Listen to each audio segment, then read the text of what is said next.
We are live. So chapter 1, what is economics? And let's throw up our objectives here. So we're going to define economics and distinguish between micro and macroeconomics. Explain the two big questions of economics. Explain the key ideas that define the economic way of thinking.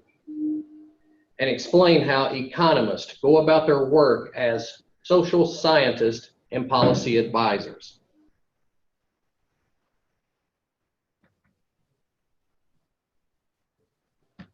All right, so let's get started. What is economics?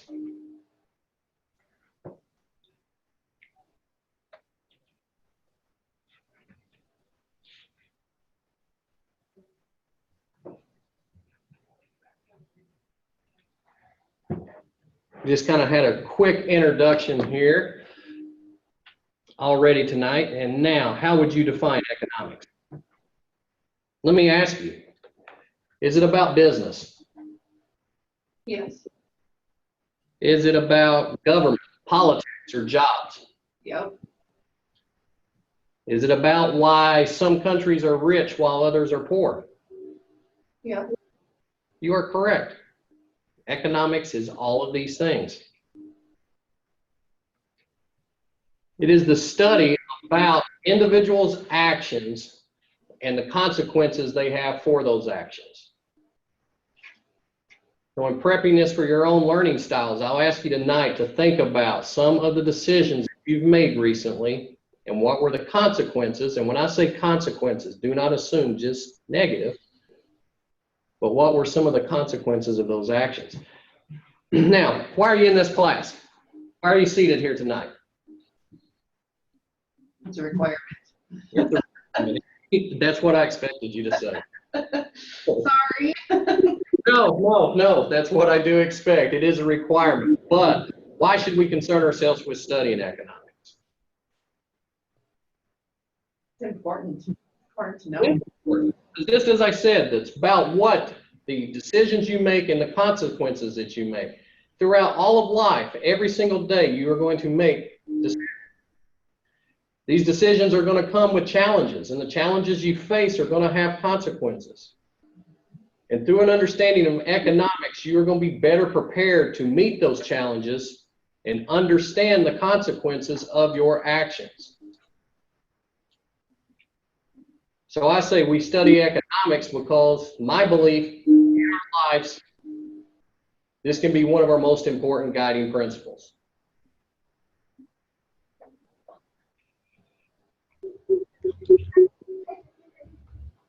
All right.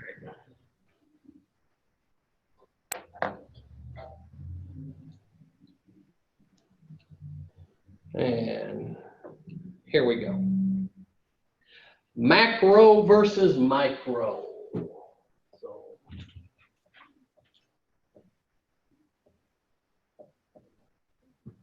And I will just abbreviate them with that way.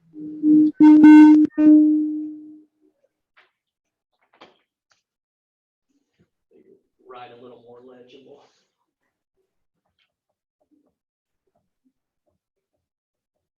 All right. Microeconomics, the study of choices that individuals and businesses make.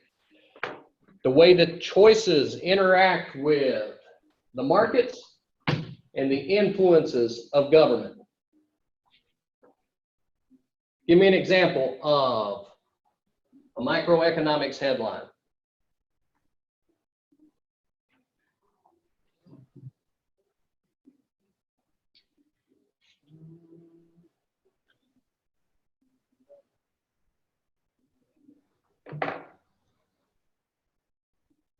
The study of choices that individuals. Would it be like how Amazon just took over, like something like that? How Amazon just took over, yes. I mean, what is, we talked about you'll be accessing an e-text for this class. Why are e-text sales increasing, bricks and mortar sales decreasing? And think of how many of your bricks and mortar stores have closed in the last decade. Okay, because it is based off of the choices that individuals made as far as their buying patterns and the decisions that businesses made on whether or not to remain in business.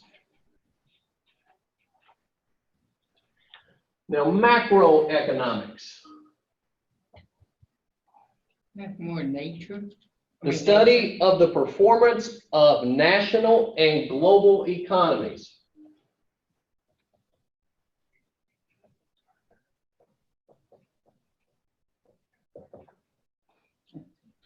Give me a headline of a national or global economy.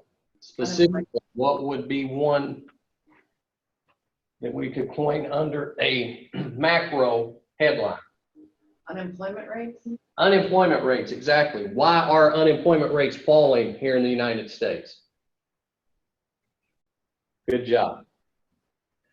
So when we talk about economics, we took a look at two major questions.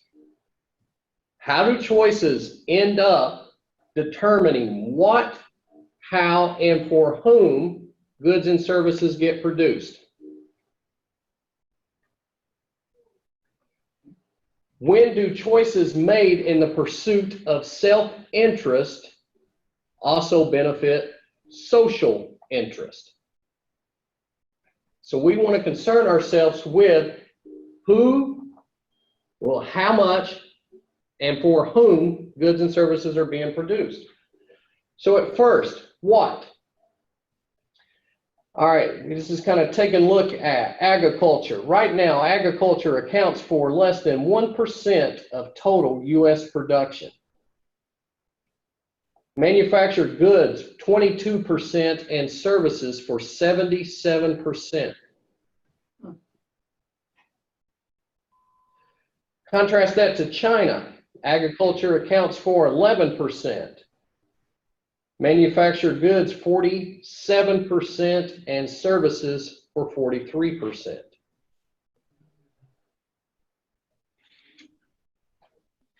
What determines how each country produces its goods?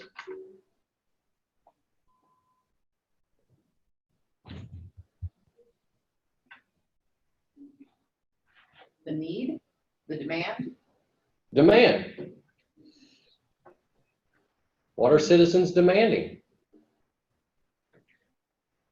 How? How are goods and services being produced? Goods and services are produced by using productive resources that economists will call factors of production.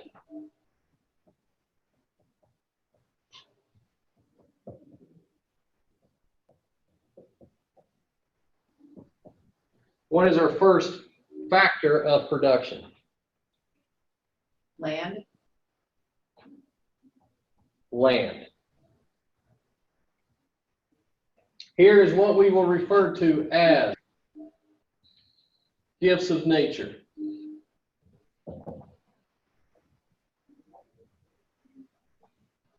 The work time and the work effort that people devote to producing goods and services is labor. All right, now that brings us to number 2, labor.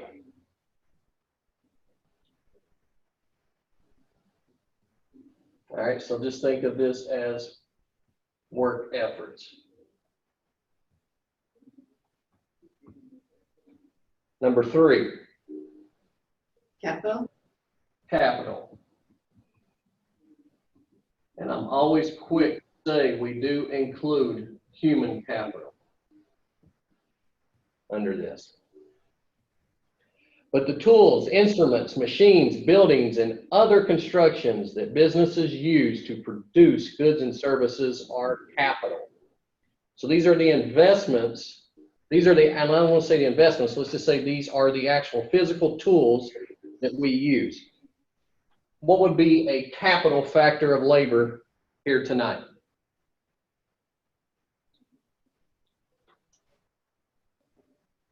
Oh, the cows? You mean from before? Yeah, in class tonight, what could we say would be a capital Capital factor? The, fund. The building, oh, I see what you're saying. these computers, Mhm. the camera that we're using, the point clicker here, the markers, the board, Evident. the labor, Your salary. Equipment. myself, Mhm. you. Think they ever asked when I talk about capital, am I talking about the equipment?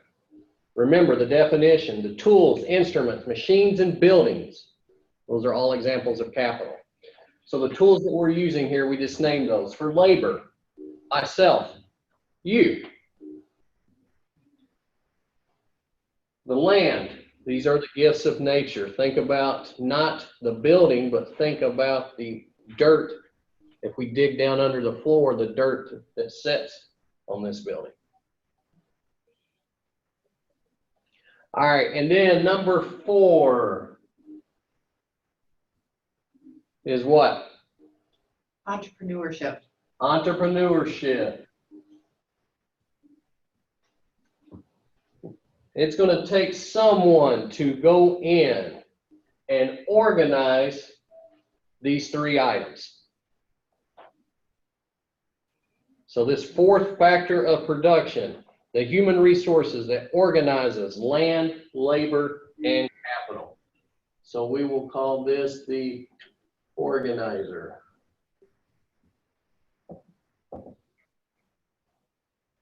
And if you look at figure 1.2 in your text, this is going to show a measure of the growth of human capital in the United States over the last century. You'll see that in 2013, 32% of the population aged 25 and older had 4 years of college. This compares to 2% in 1903. All right, for whom? Let's leave these factors up, and we're going to give them some different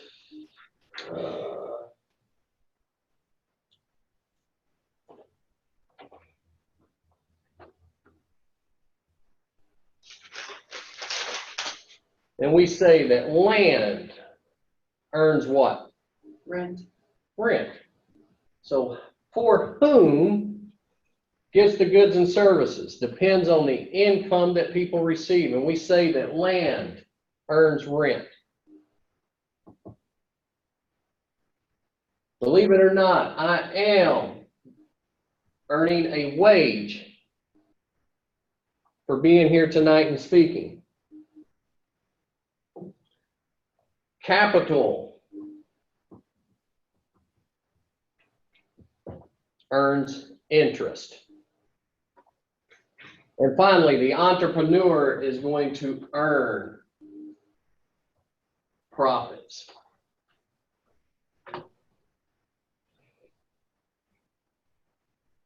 All right, now I'm going to ask, we earlier were introduced to Adam Smith's Wealth of Nations, and specifically the philosophies of the invisible hand.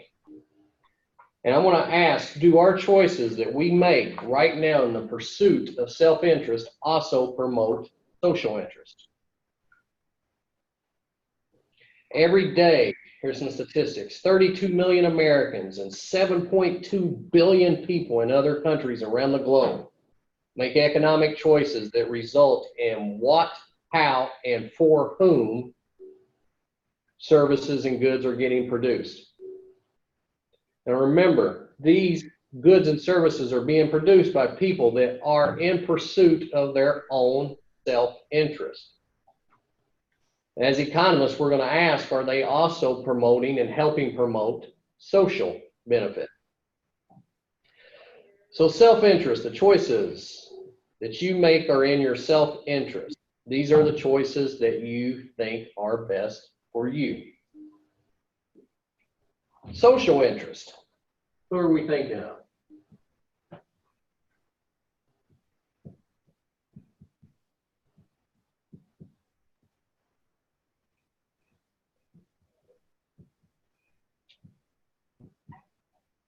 We're thinking of our neighbor. We're thinking of our societies. So when we're referring to social interest, we are referring to our society. Self-interest, we're referring to our own individual choices and our own individual interests. Social interest is going to have two dimensions that we've got to concern ourselves with. And these are efficiency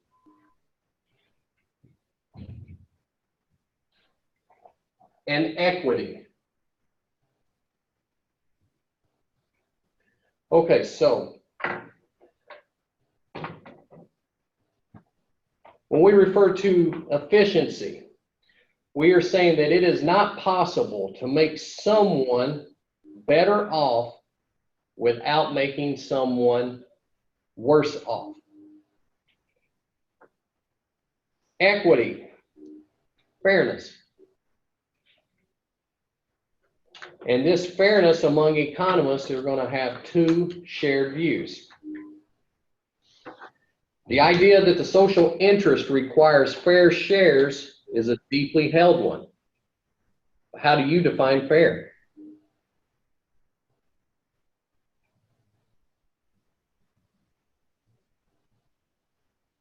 And that is where economic debate gets started.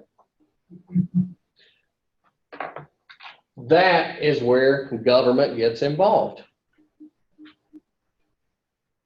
And you think about social interest, efficiency, and equity. I'm going to give you some examples here, but think about how government gets involved to help ensure equity and efficiencies. All right, 4 topics that generate the most discussion. Let's first look at globalization.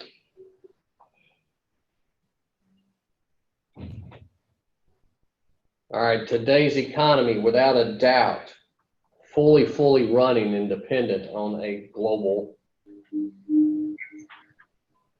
Goods are being made in all parts of the world. They're being shipped. You're logging on and purchasing them off your computers. You know, technology has shortened the distance that was once reserved for airplanes, but technology, remember, helped create a more well-informed buyer. Technology has helped connect buyers and sellers all around the globe. So globalization is in the self-interest of consumers who buy low-cost goods and services. Okay, now think of a recent purchase that you have made and whether or not price was your motivating factor. And if price was your motivating factor, think of what goes in and sets the price of that good or service. Did it require lower cost inputs in the form of raw materials or even labor? And if the answer is yes, that good or service, we're going to focus on good, say that good probably came from somewhere overseas. I think right now of Nike. Nike is a company that in their past has come under fire for some of its questionable practices of globalization. And I'm just, again, cheap labor. Now remember, what's that chief objective of organizations?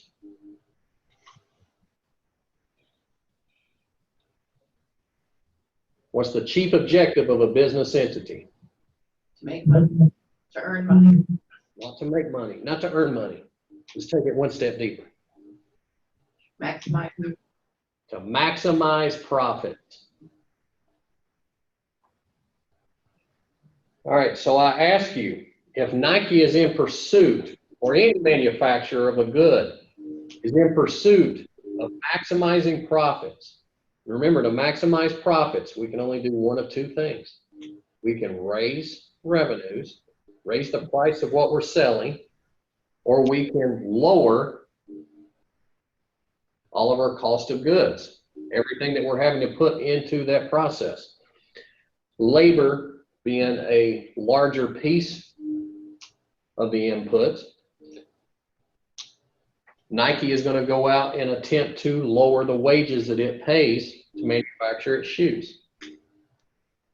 Now I ask you, is Nike acting to create social interest? No. Well, You say no. Okay, now I'm going to assume at this point that we're talking about while they're a country or a company may be overseas with cheaper labor, we're going to assume here that they are still paying fair wages. Okay, if I go to the international community and I go to some of these smaller economies, do they have higher or lower fair wages than what we have here in the United States? lower. Much lower.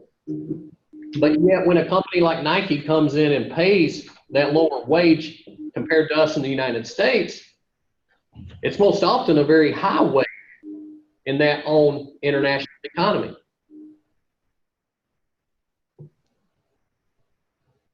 So a lot of the times these international companies go in, they receive the benefit of lower wages. That's their pursuit of self-interest. But the social interest can often be found in incomes rising in these international countries. But couldn't you look at it the other way too, that if you're taking away from us here, or is that something totally different? Are you saying, am I taking jobs away from America? Yeah. Yes, very hot topic in today's news. And I don't want to talk and speak for our president, but you know, when I say globalization, you know, do I want to say buy American? Yes, and I think a lot of the context that's being said there is more about government spending. But right now, I'm speaking more in like capitalism. And yes, I agree that jobs would be taken from America. But at the same time, remember that component of competition. American would have to find a way to get more competitive. Now, I realize that can open up a whole nother debate. But from an economic perspective, yes, demand for American jobs might decrease as they're sent internationally. But again, America asks, how can they remain competitive? And do they even want to remain competitive? Go back to that first chart. What is America largely dependent upon? Our economy. What type of work?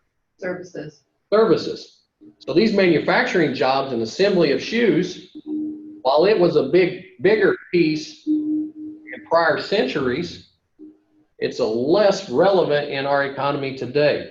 We have found it more efficient to import these products, to outsource this particular work. So I say that globalization, and again, assuming still that fair wage, yes, it can benefit social interest by, again, increasing wages, therefore increasing living standards in some of these smaller countries. Okay, next, the information change of the past 40 years has been called the information revolution. The information revolution has clearly served your self-interest. It's provided you with cell phones, personal computers, laptops, smartphones, apps, and something called the internet. It's also served the self-interest of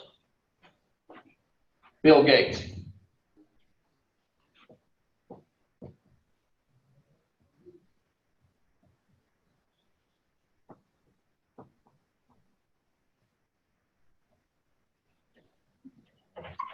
How has it benefited Bill Gates?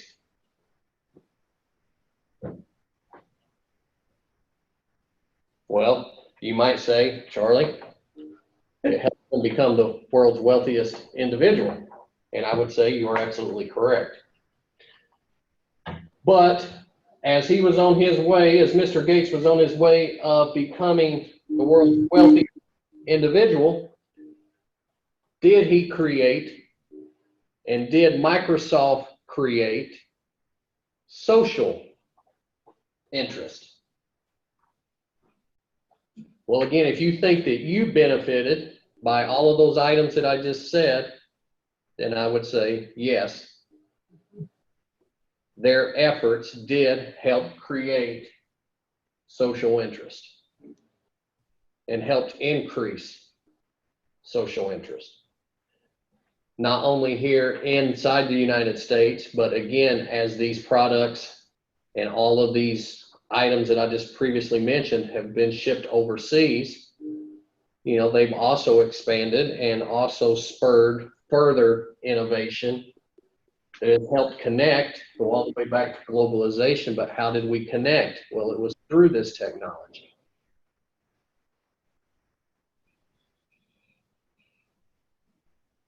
I would even argue that Mr. Gates and his wife now have entered into the distinction of being, they might be the world's largest individual donors of wealth. If not, they're definitely up at the very top. So as they right now know, a mission of the Bill and Melinda Gates Charitable Foundation is to eradicate polio globally. Well, again, we could argue that that is one way in which the pursuit of self-interest also created social interest. Good job. Number 3, the climate. Specifically, let's talk about climate change. Another hot political topic of discussion right now. All right, let's not just focus on our president, but every serious political leader, perhaps even your religious advisors and leaders, they are all aware of the problem of popularity of having proposals that might lower carbon emissions.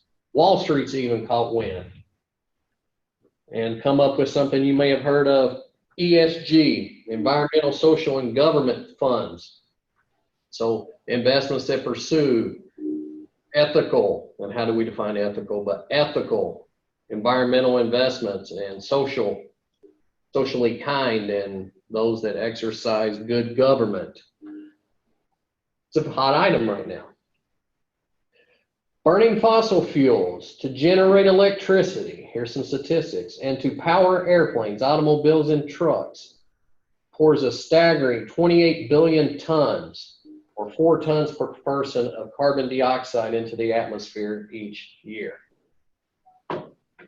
2/3 of the carbon emissions come from the United States, China, the European Union, Russia, and India. The fastest growing emissions are coming from India and China. Now, every day you make an interest to get from point A to point B. Is anyone driving an electric car right now? No. Okay, so you're going, and I filled my tank up today. So we're using gasoline to get from point A to point B. Some of you may be using fossil fuels to heat or cool your homes. The lights in our building right now, how are they being generated? How is the electricity being generated to keep them on? Okay. Now, we can all make a choice to turn off the lights, to ride a bicycle,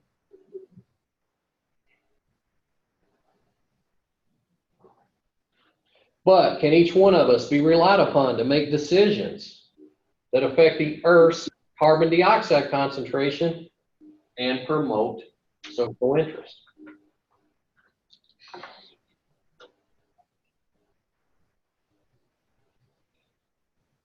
Now I ask, can governments get involved?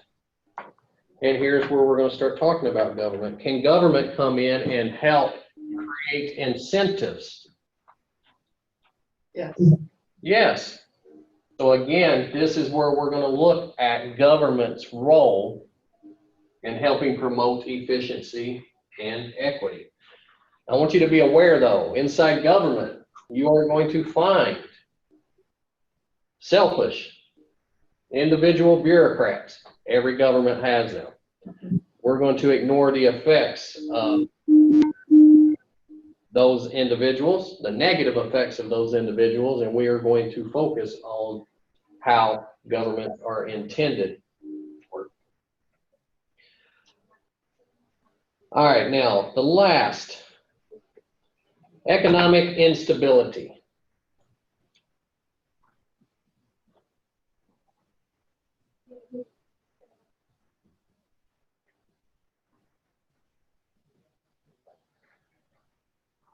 Does everyone remember the 2008 financial crisis? Yep. All right, specifically, let's look at the bank bailouts.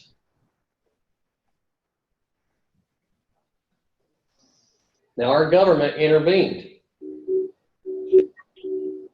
and bailed out several banks that had ran in trouble. And banks got in trouble. Let's summarize all of this, but a lot of them had made loans to individuals that they knew would have difficult repaying. Again, these banks, they were getting paid for those loans, so these banks are in pursuit of self-interest. And now all of a sudden we have a crisis that affects their stability. I don't want to focus on any individual bank. And again, as an economist and as someone who has studied this intensely, I will tell you that there were a lot more parties involved than just the banks. So I'm one who argues we do not create the banks as a scapegoat, but regardless, the banks had to be bailed out. Otherwise, they could close their doors. Question. You know, it's been bugging me for years with Ronald Reagan raised the regulation. If he hadn't, would that happen?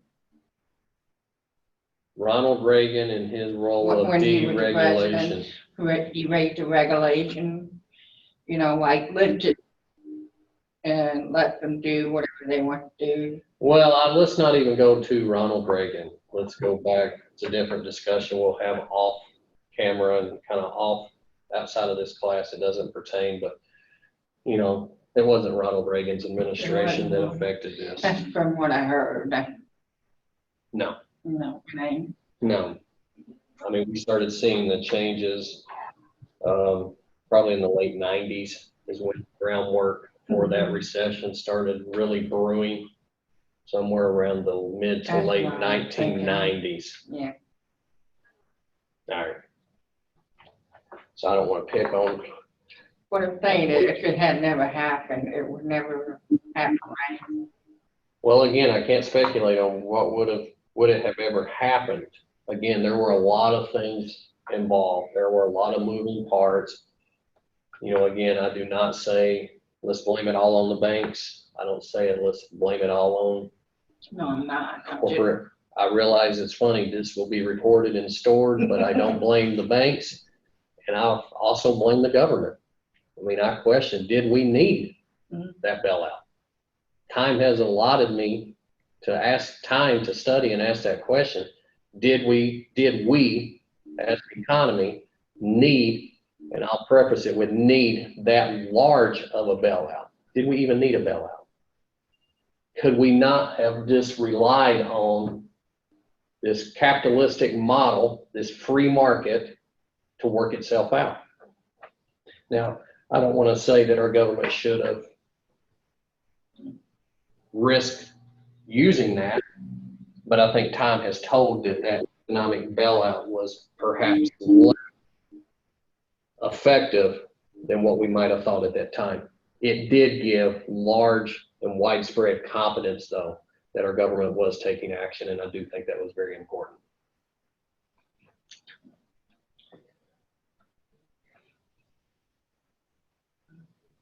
All right, 6 ideas that define the economic way of thinking. And again, as we said, you make a trade-off. People make rational choices by comparing benefits and costs. You do that each time you trade. The benefit is what you gain. The cost is what you must give up. And most choices are how much are going to be made at what us economists call the margin. And the economic way of thinking, all right, here, scarcity. Can you have too much money?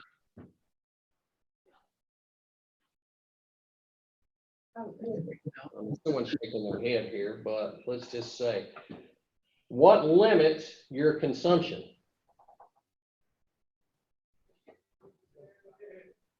Let's think of your own household. What limits your consumption? Your education, where you work, your wages. Your wages, absolutely. Okay, so our wages are finite. They're capped. Your paycheck is what you earn. You bring that wage home. And at that point, we can say it's less finite and perhaps it's even infinite, our desires. And let's just say that our wants exceed our resources. So we have to make decisions on how do we allocate those wages. Okay, and because of that, scarcity, economists are going to call that a trade-off. You're going to trade off your parts of your wages for what you decide to buy. All right, we're going to assume that you're making these decisions using a rational choice. One that compares cost and benefits and achieves the greatest benefit over the lowest cost. And how do people act rationally?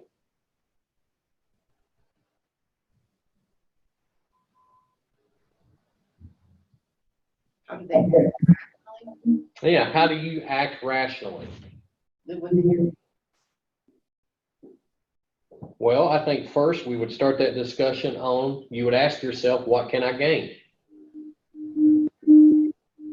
What pleasures, benefits does this trade-off give me?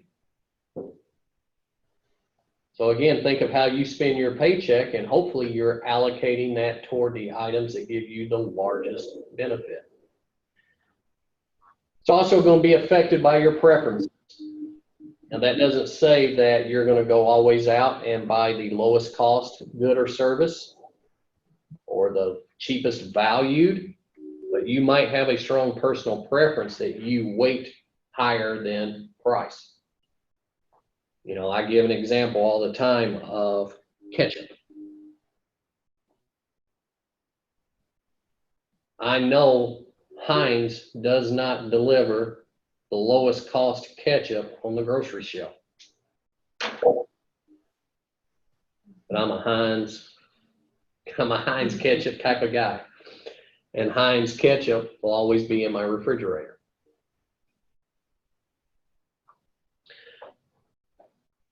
All right, opportunity cost is the highest value alternative that must be given up.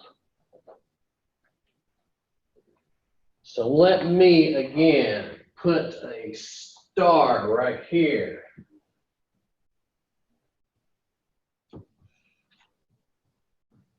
We're going to call this the opportunity cost. And I like to think this is, after hearing this term many years ago, and thankfully it was in my professor's first econ class, and it was in my professor's first lecture that I was introduced to this term. And this was the hook that caught me and had me walk out of that office right then and declare myself an economics major. All right, the opportunity cost of something is the highest valued alternative that must be given up to get it. What is your opportunity cost for being here tonight?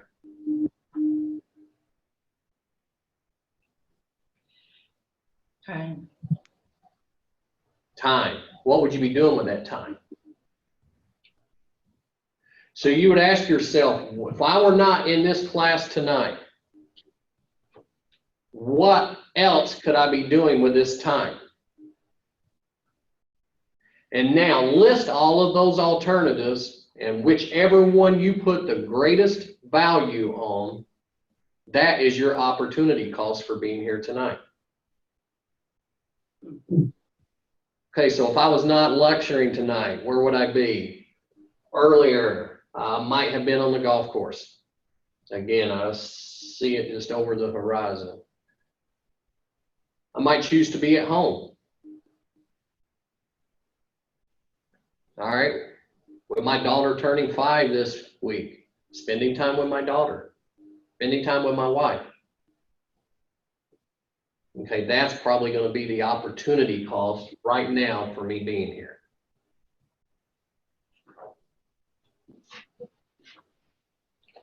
Now, you can allocate the next hour. Let's look at this concept of the margin. How much? You can allocate the next hour between studying and instant messaging with your friends. Let's say texting. All right, the choice is not all or nothing, but you must decide how many minutes to allocate to each activity. And to make this decision, you must compare the benefit of a little more study time with its cost. And when you do that, you are making the decision of how much based on what economists call the margin. And to make a choice at the margin, you elevate the consequences of making incremental changes in your time. The benefit from pursuing an incremental increase is called a marginal benefit. And the opportunity of pursuing an incremental increase in activity is called the marginal cost. And if the marginal benefit exceeds marginal cost, we say that you made a rational choice. So we want to look at, does marginal benefit exceed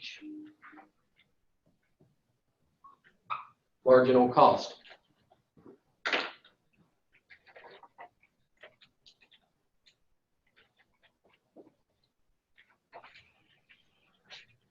Okay. Are there any questions? No. Okay, good job.